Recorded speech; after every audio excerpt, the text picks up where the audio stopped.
धन्यवाद साथियों, देरी से आने के लिए, विलंब के लिए माफी चाहते हैं। सबसे पहले तो जो पिछले 3-4 प्रेस वार्ताओं में हम लोगों ने बात कही है, उसके बाद कुछ साथियों ने ये सवाल उठाया, बीजेपी के कुछ छुट भैया लोगों ने प्रेस वार्ता की कि प्रशांत किशोर के पास पैसा कहां से आता है। प्रशांत किशोर ने पटना में जमीन खरीदी है, इनके पास सेल कंपनी है, और आप लोग भी ये सवाल कभी कभी पूछते रहे हैं कि जनसुराज के पास पैसा कहां से आता है। तो मैं आज किसी दूसरे पर बात करूं उससे पहले जरूरी हो गया है कि आप ये जानिए कि प्रशांत किशोर के पास पैसा कहां से आता है, उस पैसे को देने वाले लोग कौन है, उसका स्रोत क्या है, और उसको खर्च कैसे किया जाता है। क्योंकि सावन के अंधे को सब हरियाली ही दिखती है, बिहार के चोर नेताओं को सब चोर ही दिखता है। तो मैं आज कोई भी खुलासा करने से पहले अपने लिए, अपने जनसुराज में जुड़े हुए साथियों के लिए और बिहार की जनता के लिए बात बताना चाहता हूं कि अभी आपको आंकड़े जारी कर रहा हूं, उसको नोट कीजिए ताकि बिहार की एक एक जनता जाने कि जनसुराज का पैसा कहां से आया है, किस माध्यम से आया है और वो कहां खर्च हो रहा है। मैं ऐसा इसलिए कह रहा हूं कि कोई कल उंगली न उठाए कि प्रशांत किशोर भी दूसरे पर इल्जाम लगा रहे हैं, दूसरे लोग भी प्रशांत किशोर पर इल्जाम लगा रहे हैं। तो हमारी ये नैतिक जिम्मेवारी है कि मैं आपको स्पष्टता से वो फिगर बताऊं। अभी तक मैं आप में से कई लोगों को याद है, मैं ये कहता हूं कि पैसा सरस्वती से आता है, उन लोगों के माध्यम से आता है जिनको हमने मदद की, वो लोग पैसा देते हैं। क्योंकि बिहार में नई व्यवस्था बनाने के लिए किसी बालू माफिया, शराब माफिया, भ्रष्ट लोगों की मदद न लेनी पड़े, गरीब से गरीब व्यक्ति को भी अगर बिहार सुधारने के लिए जज्बा है, ताकत है, उसको चुनाव लड़ाया जा सके, इसके लिए जनसुराज के पास साधन होना चाहिए। उसके लिए हम लोगों ने लोगों से पैसा मांगना शुरू किया है, लेकिन हमने ये तय किया जब ये अभियान शुरू किया कि बिहार के लोग पैसा दें या न दें, मैं अपने जीवन का जो कुछ भी है सब कुछ लगाऊंगा बिहार की इस व्यवस्था को सुधारने के लिए। और ये सिर्फ शब्द नहीं है जो मैं कर रहा हूं, ये आप देख रहे हैं। मैंने सिर्फ इसलिए नहीं आंकड़े अभी तक जारी किए थे कि सनातन धर्म में, हम लोग के धर्म में कहा जाता है कि दान करने वाले पैसे की चर्चा नहीं करनी चाहिए, लेकिन यहाँ के छुट भैया नेता इन्होंने जब बात उठाई है तो मैं आंकड़ा जारी कर रहा हूं, आप लोग नोट कर लीजिए। पिछले 3 वर्ष में प्रशांत किशोर को पैसा कहां से आया है। हमको पैसा 2 जगह से मिलता है, एक जिसको हम लोग सलाह देते हैं, जिसको आप राजनीतिक कंसल्टिंग कह लीजिए, या जो भी आदमी हमसे सलाह मांगता है। हमने जीवन में कभी किसी से फीस नहीं लिया, लेकिन जब बिहार का अभियान शुरू किए तो ये तय किया कि अब हम फीस लेंगे क्योंकि हमको समाज के लिए पैसा चाहिए। तो 2021-22 से जिसने भी प्रशांत किशोर से मदद ली है, जिसने भी हमसे सलाह लिया है, वो चाहे कंपनी हो या पॉलिटिकल पार्टी, पहली बार अपने जीवन में मैंने ये भी किया है कि अगर कंपनी को भी, किसी बड़े बिजनेस हाउस को भी मेरे से सलाह चाहिए, उसका मैं फीस लेता हूं। और टोटल जो फीस लिया गया पिछले 3 वर्ष में मेरे व्यक्तिगत अकाउंट में या मेरे से जुड़े हुए संस्थाओं में 241 करोड़। बिहार के लोग सुन लो, कर तुम चोरी करते हो, प्रशांत किशोर ने 241 करोड़ रुपया फीस के तौर पर मैंने पिछले 3 साल में जमा किया है। इस पर 30 करोड़ 95 लाख 68,764 रुपया जीएसटी पे किया गया है। ध्यान रखिए कि जो पैसा हम लोग सलाह देते हैं, उस पर जो फीस मिलती है, उस पर 18% भारत सरकार को जीएसटी देते हैं। तो 241 करोड़ रुपया हमने फीस के तौर पर लिया 3 वर्ष में, और उस पर 30 करोड़ 95 लाख रुपया हमने जीएसटी भरा। उसके बाद 20 करोड़ रुपया इनकम टैक्स दिया है, 20 करोड़ रुपया टैक्स दिया है, इनकम टैक्स, और 98 करोड़ 75 लाख रुपया डोनेट किया है जनसुराज पार्टी को अपने व्यक्तिगत अकाउंट से। हमको कहता है पैसा कहां से लाते हैं, हम लोग चोर नहीं हैं।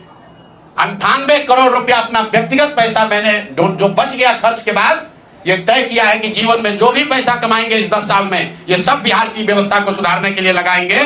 तो 241 करोड़ रुपया में, फिर से नोट कर लो भाई, आगे सवाल जो पूछ रहे हैं, 30 करोड़ 95 लाख 68,764 रुपया जीएसटी दिया, 98 करोड़ रुपया पार्टी को डोनेट किया, बाकी पैसा खर्च के बाद जो बचा उस पर 20 करोड़ रुपया इनकम टैक्स भरा है। ये प्रशांत किशोर की इंटीग्रिटी है। पैसा किसने दिया? जिसको हमने सलाह दिया है, जिसको सलाह दिया तो स्रोत भी बता रहे हैं पैसा क्यों मिला, जिसको सलाह देते हैं उससे पैसा लेते हैं। गांव गांव में कहा है सैकड़ों करोड़ रुपया लेते हैं, लेकिन चोरी नहीं करते हैं, सरस्वती का खाते हैं। सलाह देते हैं, जो पैसा मिला चेक से मिला उस पर 18% जीएसटी भरा, जो पैसा जन स्वराज की व्यवस्था को चलाने में खर्च हुआ उस खर्च के बाद जो बच गया वो भी 98 करोड़ रुपया पार्टी को डोनेट कर दिया चेक से। 98 करोड़ 75 लाख रुपया इनकम टैक्स भरा 30 करोड़ रुपया। और आगे से ये जितने आप लोग पत्रकार हैं, मेरा आपसे आग्रह है, हमको नेता मत कहिए।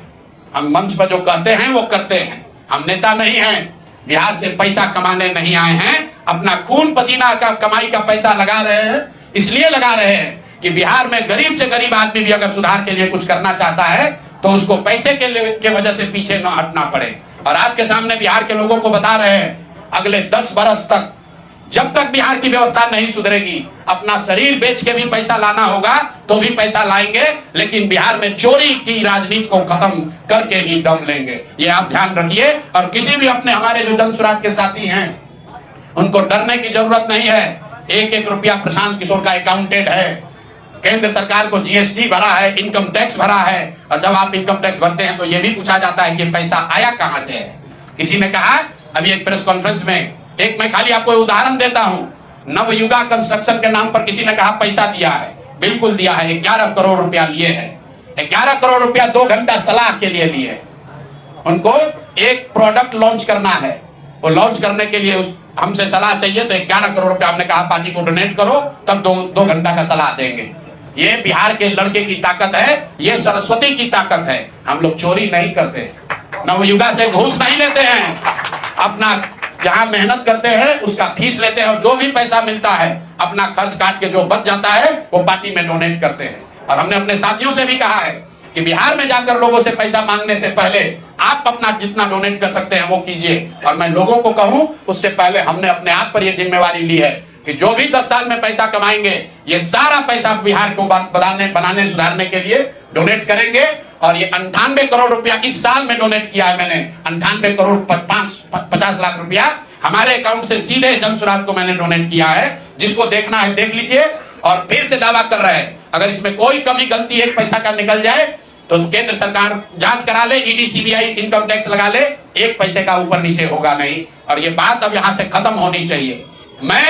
मेरे लिए अपमान की बात है कि आप कहते हैं कि अशोक चौधरी भी चोरी किया है, प्रशांत किशोर भी चोरी किया है। हम इन लोगों के पंक्ति में खड़ा होने वाले लोग नहीं हैं। मरना पसंद है लेकिन इन चोर नेताओं के साथ बराबरी पर खड़ा नहीं हो सकते हैं। हम लोग चोरी नहीं करते हैं। और अब मैं आपसे सवाल पूछ रहा हूं, अब आप इस काम के लिए आप जुड़े हैं। पहला इल्जाम सीधा और सीधा वैभव विकास ट्रस्ट पर, न्यास पर है।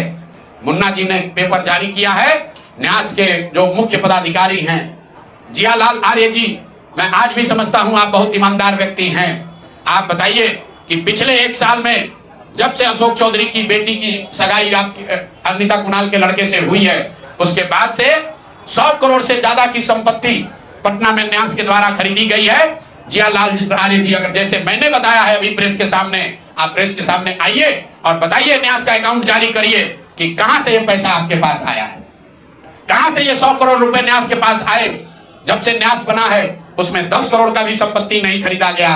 पिछले 1 साल में 100 करोड़ का ज्यादा से ज्यादा का संपत्ति कैसे खरीदा गया है। आप व्यक्तिगत तौर पर ईमानदार हैं तो नीतीश कुमार भी ईमानदार है, मनमोहन सिंह भी ईमानदार थे। लेकिन जिस न्यास के आप मुखिया हैं, ये कहने से बात नहीं बनेगी कि हमको जानकारी नहीं है।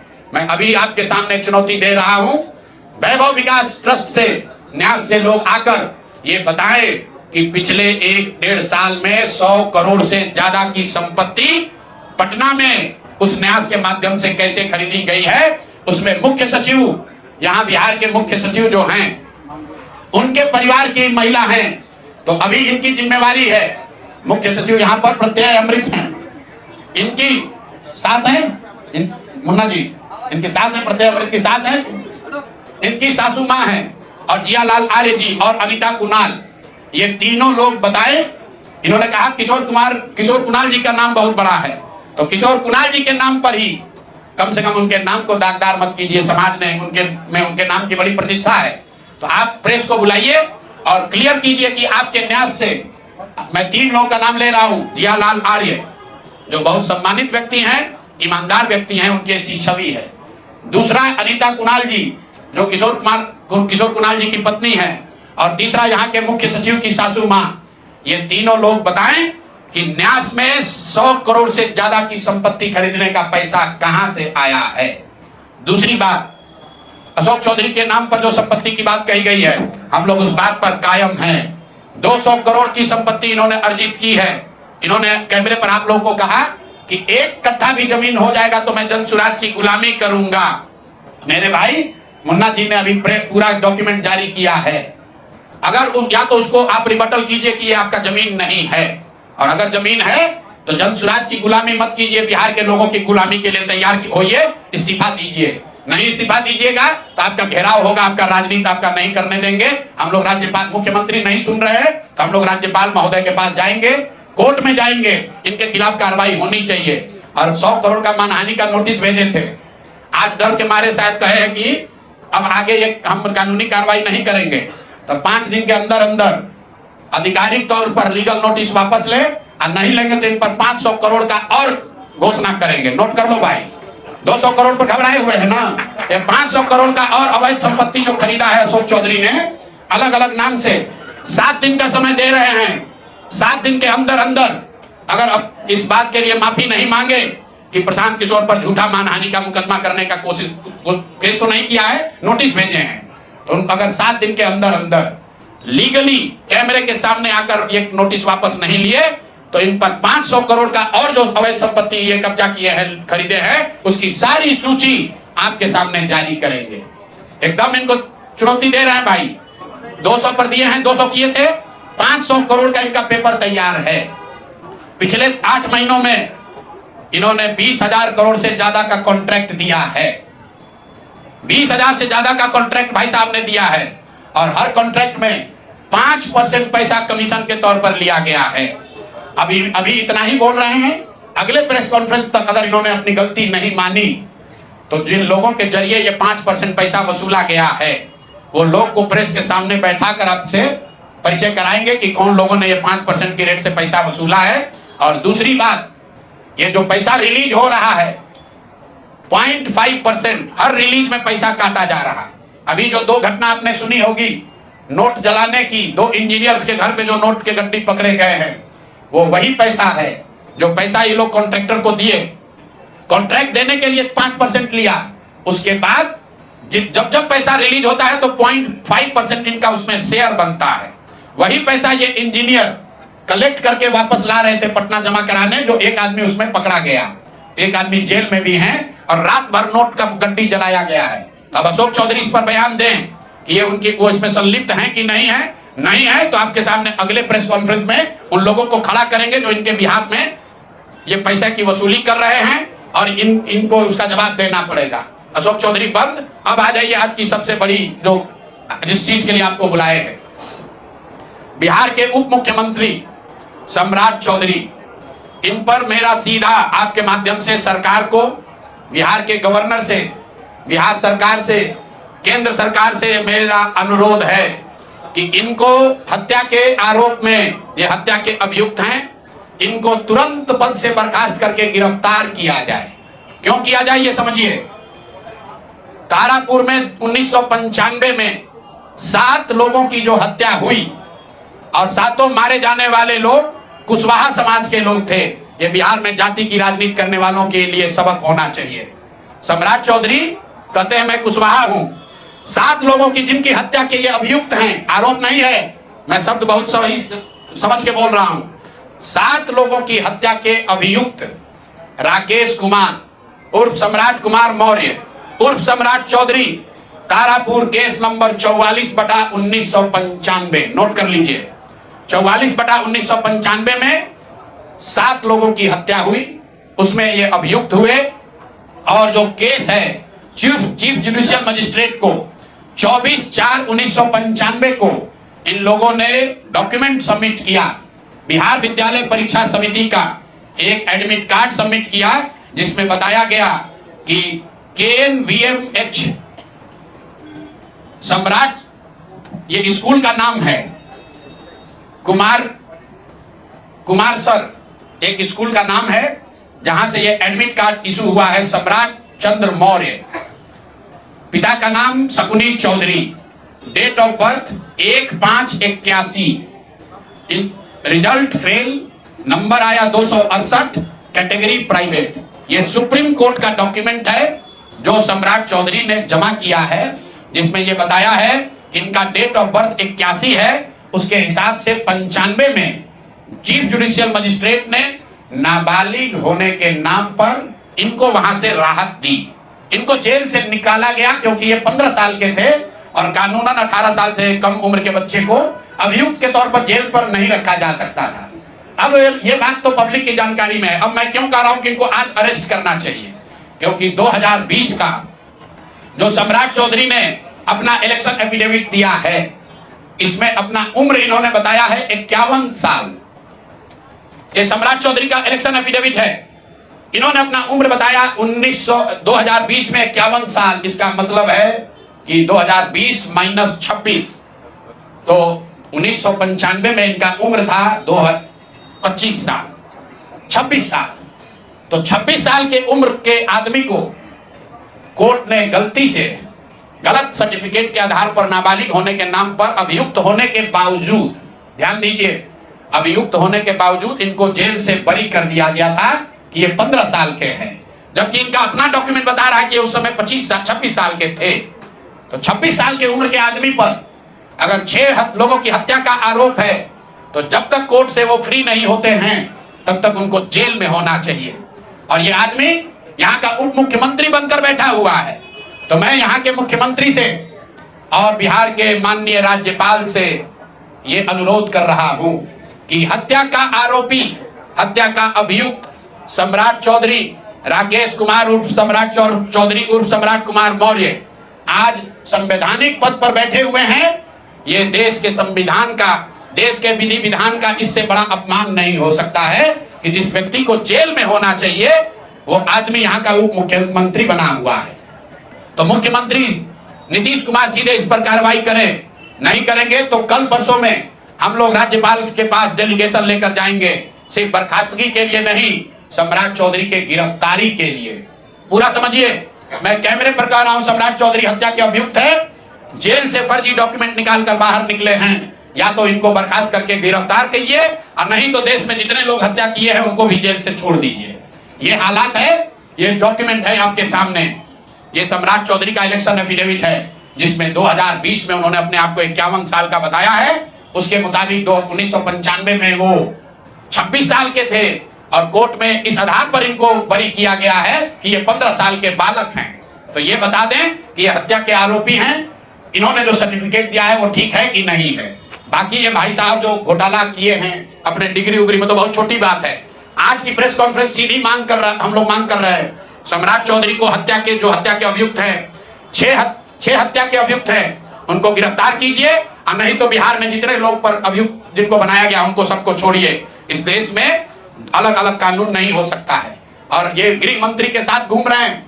मोदी जी को हम लोग कल पत्र लिखेंगे कि आपके पार्टी का नेता, जितने लोग भाजपा के समर्थक हैं, भाजपा के जितने लोग नेता हैं, कार्यकर्ता हैं, वोटर हैं, आपके जरिए से सबको बता रहा हूं, मेरे भाई एक बार अपने दिल पर हाथ रखकर सोचो, जिस व्यक्ति पर 6 लोगों की हत्या का आरोप है, जो व्यक्ति 6 लोगों की हत्या का अभियुक्त है, उसको तुम अपना नेता बनाकर बिहार का उप मुख्यमंत्री बनाए हो और तुम अपराध की बात करते हो, तुम जंगल राज की बात करते हो।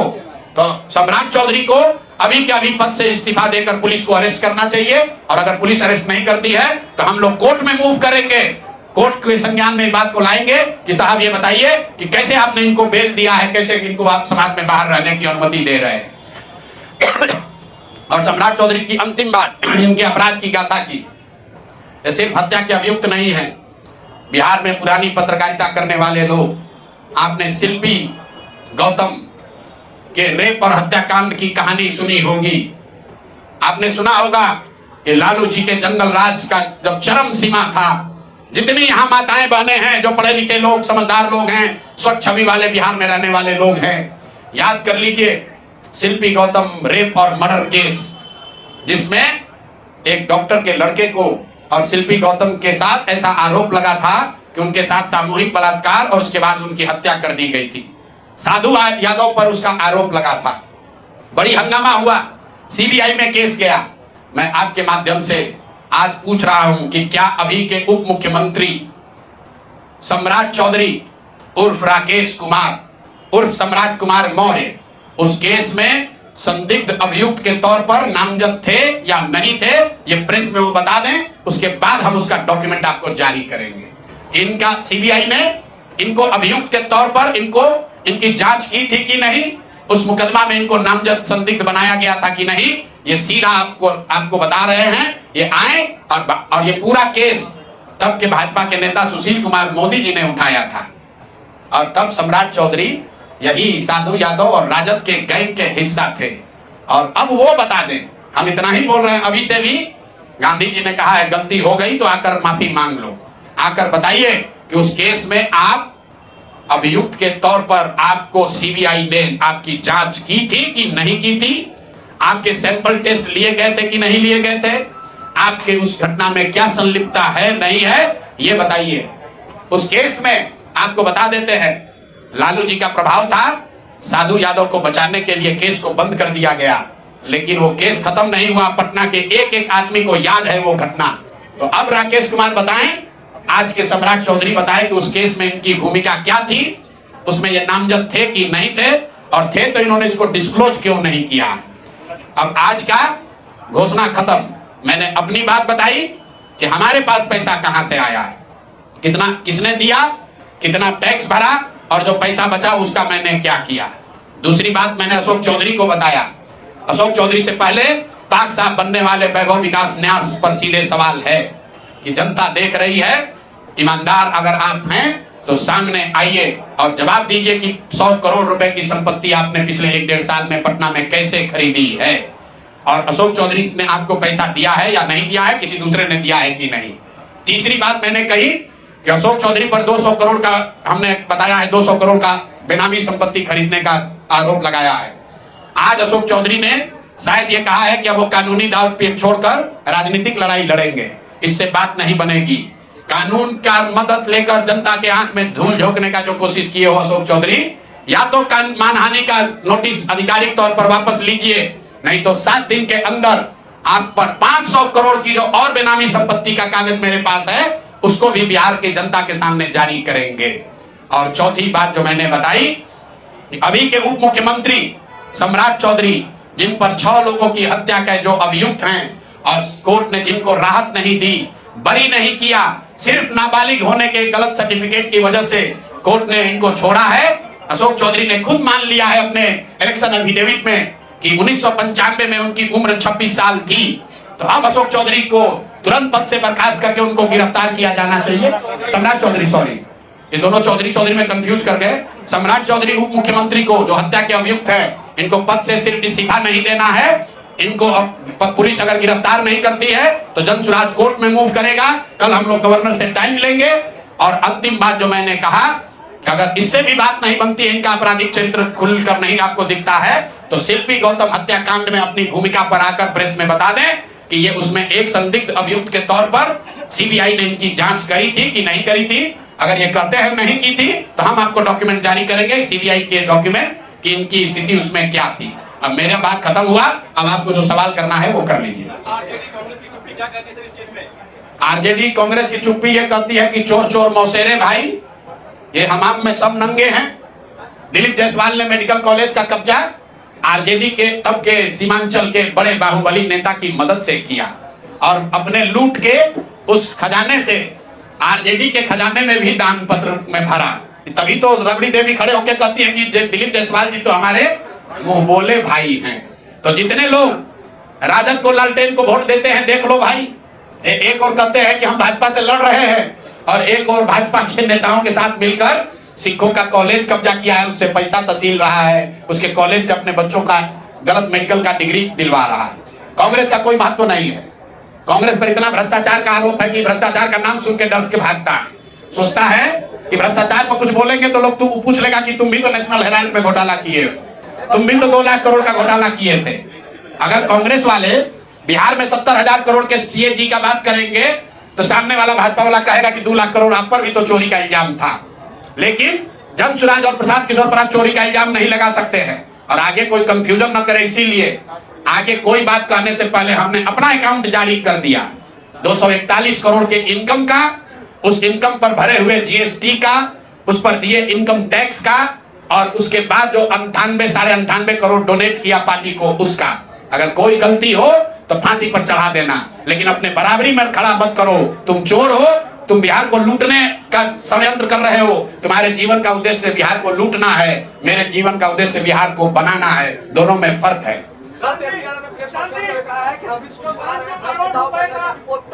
तेजस्वी यादव अगर सूची बनाएंगे तो सबसे पहले तो अपने दोनों मामा का नाम लिखना पड़ेगा, साधु यादव, सुभाष यादव। उसके बाद अपने माता पिताजी का नाम लिखना पड़ेगा। जब चारा चोरी के मामले में, लैंड फॉर जॉब में जाने कितने लोगों का जमीन लिखवा लिए उसके मामले में। उसके बाद तेजस्वी यादव का को अपने उन जिला के राजद के बाहुबली नेताओं का नाम लिखना पड़ेगा जिन्होंने अपराध, अपहरण, जमीन रंगदारी, हत्या के आधार पर अपना साम्राज्य खड़ा किया है। तो पहले इनका नाम जारी करेंगे। वर्तमान सरकार की बात कर रहे हैं। ये सब सरकारी में तो है। अभी तेजस्वी यादव भी तो सरकार में थे 2 साल से पहले। सरकार और विपक्ष दोनों पर कानून, वो पैसा नहीं लेते हैं, उनका विधायक पैसा नहीं लेता है, सैलरी नहीं लेता है, उनके विधायक को घर नहीं मिला है। तेजस्वी यादव को जेल प्लस सिक्योरिटी मिली, उसका पैसा कौन भर रहा है? बिहार की जनता भर रही है। तेजस्वी यादव जिस घर में रहते हैं उसका किराया कौन देता है? बिहार की जनता देती है। राजद का, कांग्रेस का जो विधायक है उसका महीना का पैसा कौन देता है? बिहार की जनता देती है। बिहार की जनता से भत्ता ले रहे हो, सैलरी ले रहे हो, तो तुम चोरी करोगे तो उसका जारी नहीं होगा। हम क्यों नहीं बोल रहे हैं राजद पर? क्योंकि ये तो जाने हुए चोर हैं, पूरा बिहार जानता है ये चोर है। इस चोर को चोर कहने का क्या फायदा है? जो चोर है उसको बिहार की जनता ने सिर्फ जाना नहीं, सत्ता से उखाड़ कर फेंक दिया। 2005 के बाद सत्ता के इर्द गिर्द भी आने नहीं दिया। ये बिहार की जनता की समझदारी है। लेकिन उनको चोर बताकर जो लोग सत्ता में आए, जिन पर जनता ने भरोसा किया, वो कितने बड़े अपराधी हैं, उन पर भी हत्या, अपहरण, लूट का वही संगीन अपराध का इल्जाम है जो राजद के नेताओं पर था। इसीलिए तो प्रशांत किशोर और जनसुराज की जरूरत है। ये हमाम में सब नंगे हैं और बिहार की जनता देख रही है, पीछे हटने वाले नहीं है। चाहे कुछ भी परिणाम हो जाए, इनको जीना इनका हराम कर देंगे। जनता इनको, इनके नेता, इनके पार्टी इनको बर्खास्त करेगी। अगर वो नहीं करेंगे तो जनता इनको बर्खास्त करेगी। अगर वो भी नहीं करेगा तो कोर्ट में जाएंगे। इनको लड़ाते लड़ाते जब तक इंसाफ नहीं होगा छोड़ेंगे नहीं।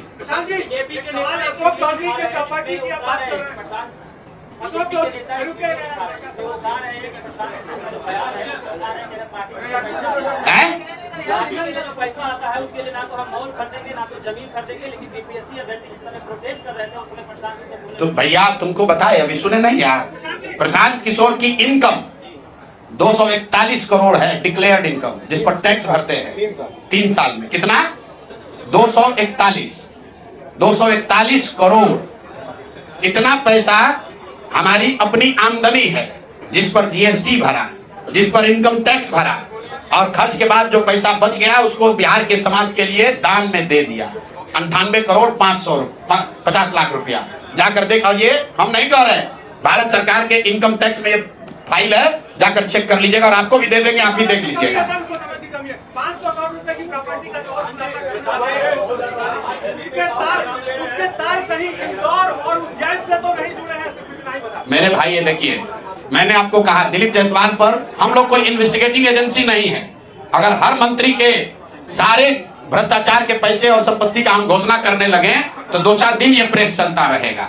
हमने दिलीप जायसवाल को बताया कि आदमी अपराधी है, भ्रष्टाचारी है। उसके बाद वो आदमी सरेंडर कर गया, मूर्छित हो गया।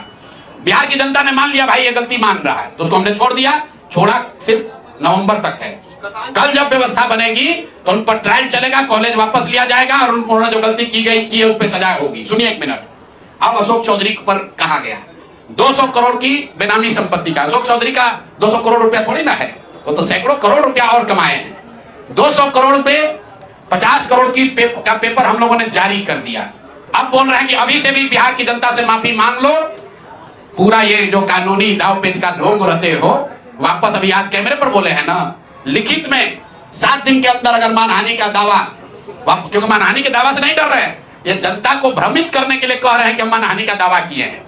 अगर आधिकारिक तौर पर ये मानहानि का दावा वापस नहीं लेकर चुप नहीं होते हैं, अगर ये माफी नहीं मांगते हैं, तो इन पर अगला किस्त 500 करोड़ की संपत्ति का जारी करेगा। और फिर भी ये भी बता रहे हैं वो 500 भी पूरा नहीं होगा, क्योंकि हमारे पास कोई इन्वेस्टिगेटिंग एजेंसी थोड़े ना है कि हम बता दें कितना पैसा लिया।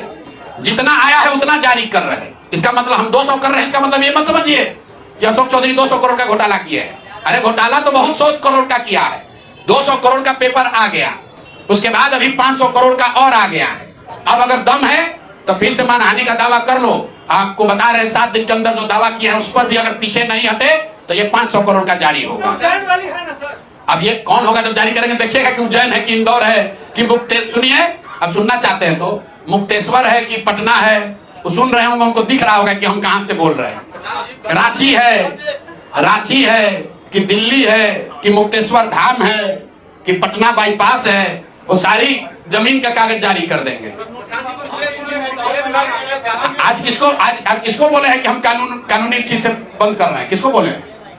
किसी को बोले हैं कि नहीं बोले? एएनआई को बोले हैं। आप जिन नेताओं का नाम ले रहे हैं, सम्राट चौधरी या दिलीप जायसवाल, उन सब नेताओं को बीजेपी विधानसभा चुनाव लड़ाने की तैयारी कर रही है।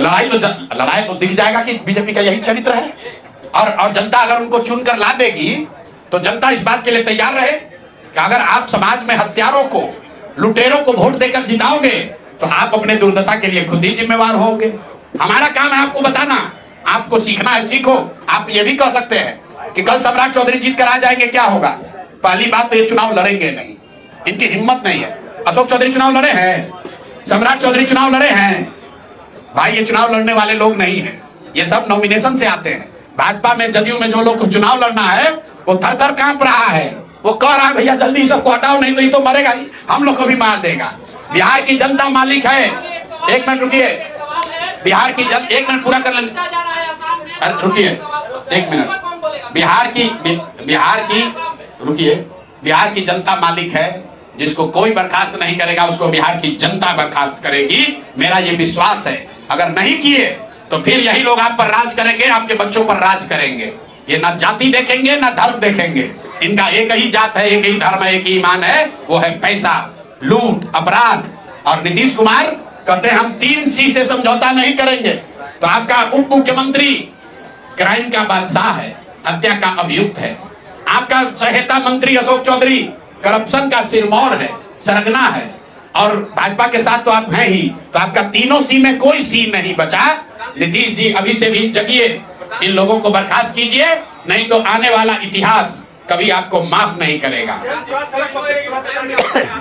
उतरे हुए हैं भाई, जन स्वराज उतरा हुआ है। अब कैसे सड़क पर उतरा जाता है? 3 बरस से अपना घर परिवार सुख सुविधा छोड़कर सड़क पर ही रहते हैं, सड़क पर ही चलते हैं, सड़क पर ही जीवन बिता रहे हैं। ठीक ऐसा है। देखिए सुनिए, हमने शब्द का प्रयोग किया है चोरी चकारी, स्लिप ऑफ टंग। अरे सुन तो लो भाई, आप जब हम अशोक चौधरी नहीं है कि आप हिंदी में सवाल पूछेगा हम अंग्रेजी में जवाब देंगे। गलती हो, आपने तो नहीं कहा था आज कि आप अपना अकाउंट दीजिए, हम आकर खुद दे रहे हैं। शब्द है चोरी चकारी, गलती से स्लिप ऑफ टंग से चोरी चमारी निकल गया, उसके लिए गलती हो गई, बात खत्म हो गई। हमारा कोई इंटेंट नहीं है। अरे फिर वही बात यार, केस से हमको डराओगे आप? केस से हमको आप डराइएगा? अभी एगो मंत्री किए थे ना केस, डर के मारे आज क्या कर रहे हैं भैया, केस मुकदमा बंद कर रहे हैं। केस हमको कोई नेता कहा था ना प्रशांत किशोर को, जेल भिजवाए बगैर मानेंगे नहीं, तेल चोर, जेल भिजवा दिए हमको। हम तो यही ना खड़ा हैं, उनके गृह मंत्री भी आए थे, उनसे कहा कि हमको जेल भिजवा देते है दम। अरे ये प्रशांत किशोर की ताकत नहीं है। कुछ लोग कह रहा प्रशांत किशोर इतना ताकतवर आदमी यही बोल रहा है ना, ये ईमानदारी की ताकत है, ये शुद्धता की ताकत है। हम लोग चोरी करने वाले लोग नहीं हैं, जीते या हारे बिहार को बनाने, सुधारने, जगाने आए हैं, यहाँ से लूटने नहीं आए हैं, कुछ लेने नहीं आए हैं, कुछ देकर ही जाएंगे, लूटने नहीं आए हैं। एक एक करके बोलिए।